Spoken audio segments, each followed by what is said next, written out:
નમસ્કાર, હું અમૃતભાઈ મકવાણા, આમ આદમી પાર્ટી પ્રદેશ સંગઠન મંત્રી. સાથીઓ, સુરેન્દ્રનગર જિલ્લાનું દસાડા ગામ છે અને આ દસાડા ગામની અંદર મારી બાજુમાં જે ઊભા છે લક્ષ્મણભાઈ હીરાભાઈ પાટડિયા અને એમના ધર્મપત્ની, શું આપનું નામ છે? જસીબેન. જસીબેન અહીંયા ઉપસ્થિત છે.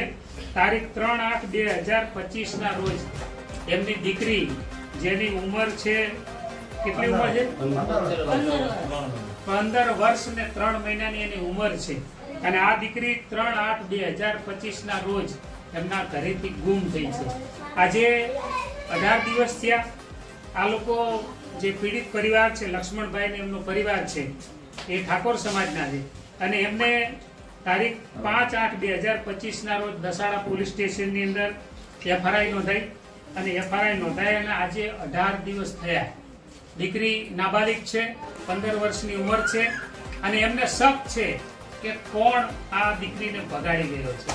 આમ છતાં આ ઠાકોર સમાજ છે, આ એની નાની બેન છે અને આખા પરિવારના સૌ છે. જાવેદ ખાન ઠેબા છે, અમારે જયંતિભાઈ કાર્યકર છે, બધા જ અહીંયા સાથીઓ છે અને આ ઠાકોર સમાજની ગરીબની દીકરી આજે 18 દિવસથી કોઈક એવો ભાગેડું એને લઈ ગયો છે, ભગાડી ગયો છે, એનું નામ આપ્યું છે, એની વિગતો આપવામાં આવી છે.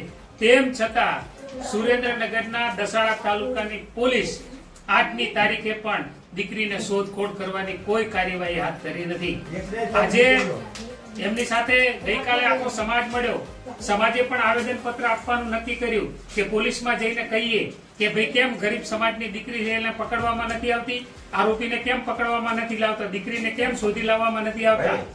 તેમ છતાં પણ આ પોલીસ કોઈ કાર્યવાહી કરતા. અત્યારે આરકે સાહેબ તો સામાજિક આગેવાન છે, દલિત સમાજમાંથી આવે છે.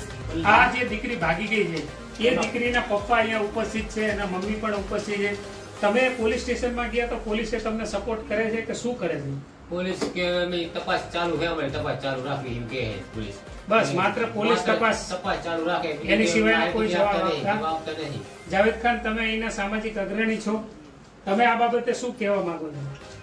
આજે અમે દસા પોલીસની અંદર જઈ અને ઠાકોર સમાજના અને દસા ગામના દરેક સમાજના ઘણા બધા આગેવાનો જેને સાહેબને રજૂઆત કરી છે કે આ સંદર્ભે સાહેબ સ્પષ્ટ અને ન્યાયિક અને કોઈ પણ પ્રકારના દબાણ વગર છોકરીની જલ્દી ફાસ્ટ શોધખોળ જલ્દીથી કરે અને જો આવું કરવામાં નહીં આવે તો ઠાકોર સમાજ આવનારા 4-5 દિવસની અંદર બરાબર અનશન પર બેસવાની છે, અનાજ પાણી ત્યાગ કરવાના છે અને સાહેબને આજે અમે મતલબમાં અલ્ટિમેટમ આપેલો છે કે 4 થી 5 દિવસ છે તમારી પાસે. અમારી દીકરી 18 દિવસથી ગુમ થયેલી છે, હજુ સુધી એની કોઈ મતલબમાં ખેર ખબર કે એની કોઈ ભાળ નથી, બરાબર છે. આ બધું ધ્યાનમાં રાખી અને દસાડા ગામની અંદર સમગ્ર સમાજની અંદર અત્યારે આ ભારે રોષ હોય, બરાબર છે. અને આ ઘટના ખાલી આ એક દીકરી પૂરતી નથી, અગાઉ પણ આ સમાજની અંદર નાબાલિગ દીકરી છે જે 1.5 વર્ષથી ગુમ છે, બરાબર છે. આજ દિવસ સુધી છોકરીનો કોઈ પણ પત્તો નથી. આ બધું વાતમાં ધ્યાનમાં રાખી અને દસડા ગામમાં ભારે રોષ હોય અને આ રોષ આક્રોશનો રૂપ ધારણ કરે એવો હોય, અમે અધિકારીઓને અને પોલીસ પ્રશાસનને સ્પષ્ટ ભાષામાં કહી દીધેલું છે કે તમે આની અંદર કોઈ બી પ્રકારની રહેમ નજર આરોપીને છાવરમાં રાખશો તો ચલાવી લેવામાં આવશે નહીં. આ ગામ જરા કે સાકી લેશે નહીં. આભાર. એમના મમ્મી અત્યારે છે અને થોડાક નજીક આવીને વિનંતી કરું. બેન, તમારી દીકરી આજે 18 દિવસથી મળતી નથી. પોલીસ તપાસ કરે છે પણ મળતી નથી, પોલીસ સાવરી રહી છે. તમે આ બાબતે શું કહેવા માંગો છો? હા, મારી દીકરીને આજ 18 દિવસ થઈ ગયા પણ પોલીસ સાહેબ જવાબો આપતા નથી. અમે પોલીસ થાણા પરિવાર લઈને જઈએ છીએ તો એમ કે છે અમારે શોધ ચાલુ જ છે પણ કઈ જવાબ આપતા નથી. અચ્છા, આ એમની બેન છે, નાની દીકરી છે, મોટી બેન છે. બેન, આ ઘટના તમારા ઘરમાં બની તો તમારા ઘરમાં કેવું વાતાવરણ છે? દુઃખનું વાતાવરણ છે? બધા ચિંતામાં છો? બધા ચિંતામાં નથી. 15 દિવસથી કોઈ ખાતા નથી, એમાં જમીન વેરાય છે તો પોલીસ વાળા કઈ અમને કઈ જવાબ જ આપતા નથી. અહીંયા એક ઠાકોર સમાજના આગેવાન છે, જે દીકરી છે, દાદાને વાલી દીકરી.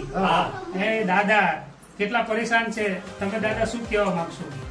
સાહેબ હું તો એટલું કહેવા માંગુ મારી દીકરીને 18 દિવસ થઈ ગયા બરાબર કોઈ આનું નિરાકરણ આવતા નહીં. પોલીસ સ્ટેશનને અમે જ્યારે જાય ત્યારે અમને એટલો જ આશા કે અમે શોધખોળ ચાલુ છે બરાબર એવું જવાબ આપે. આ દાદા છે, વડીલ છે, સુરેન્દ્રનગર જિલ્લાના માનનીય એસપી સાહેબ, માન્ય કલેક્ટર સાહેબ અને રેન્જ આઈજી અશોક કુમાર યાદવને પણ અમે કહેવા માંગીએ છીએ કે આવા ગરીબ માણસ હોય, ગરીબ પરિવાર હોય, એની દીકરી જયારે આવી રીતે 15 વર્ષની હોય અને એને કોઈ ભગાડી ગયું હોય તેમ છતાં જો પોલીસ પૈસા લેતી હોય અથવા તો કોઈ રાજકીય દબાણ નીચે કામ કરતી હોય તો આ કોઈ પણ રીતે સાંખી લેવામાં નહીં આવે. જો દિવસ 3 ની અંદર દીકરીને પરત લાવવામાં નહીં આવે તો ઉગ્ર આંદોલન કરવાની ફરજ પડશે અને આ સમગ્ર દસાડા ઓબીસી સમાજ, લઘુમતી સમાજ અને દલિત સમાજ સાથે મળી અને આ દીકરી માટેનું આંદોલન કરશે. ઓલ ગુજરાતના